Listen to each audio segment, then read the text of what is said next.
آج کل کے زمانے میں تو یہ ہے کہ نہ ماں کے پاس ٹائم ہے نہ باپ کے پاس ٹائم ہے.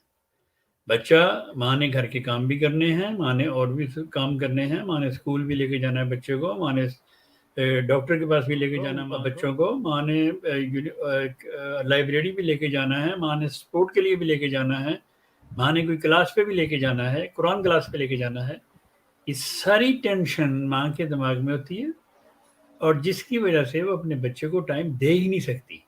اس نے ایک کام کیا, ہانڈی پکائی, پھر اس کو پتا اب اس کو ڈاکٹر کے پاس لے کے جانا ہے, اب ڈاکٹر کے پاس لے کے گئی, پھر اس کو پتا اس کو اسکول لے کے جانا ہے, اسکول سے واپس لے کے آنا ہے, پھر کلاس میں لے کے جانا ہے, ٹیوشن پہ لے کے جانا ہے, اسپورٹ پہ لے کے جانا ہے.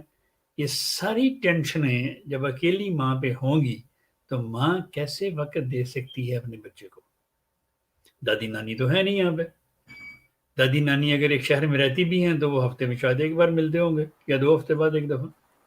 جوائنٹ فیملی نہیں ہے جیسے کہ پاکستان میں ہوا جوائنٹ کرتا فیملی تھا. نہیں جیسے پاکستان میں ہے, تھی پہلے پاکستان میں بھی اب کافی نہیں جوائنٹ فیملی, لیکن وہاں کا ماحول پھر بھی کچھ اور ہے.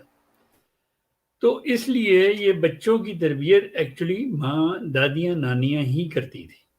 آج کل کے زمانے میں ماؤں کے پاس ٹائم ہی نہیں ہے. میں رسپیکٹ کرتا ہوں ایسی ماؤں کی جو بیچاری سارا دن صبح سے لے کے شام تک اپنے بچوں کی لک آفٹر کرتی رہتی ہیں, لیکن جو مناسب ٹائم بچوں کو دینا چاہیے وہ ان کو نہیں دے پاتی.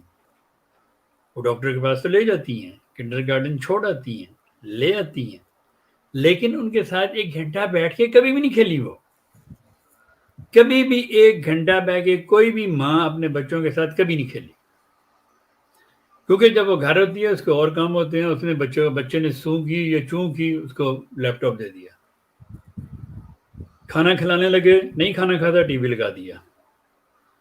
آپ اس کو بولنے کا موقع دیتے ہی نہیں ہیں تو وہ بولے گا کیسے؟ تو اس لیے یہ پرابلمز پیدا ہو رہی ہیں. لیکن جو ریسرچ ہوئی ہے اس کے اوپر, ADHD اوپر, اس میں یہ انہوں نے بتایا ہے کہ ایکچولی ماں پریگننسی کے دوران شدید ٹینشن میں رہی ہے. ماں اگر دوران پریگننسی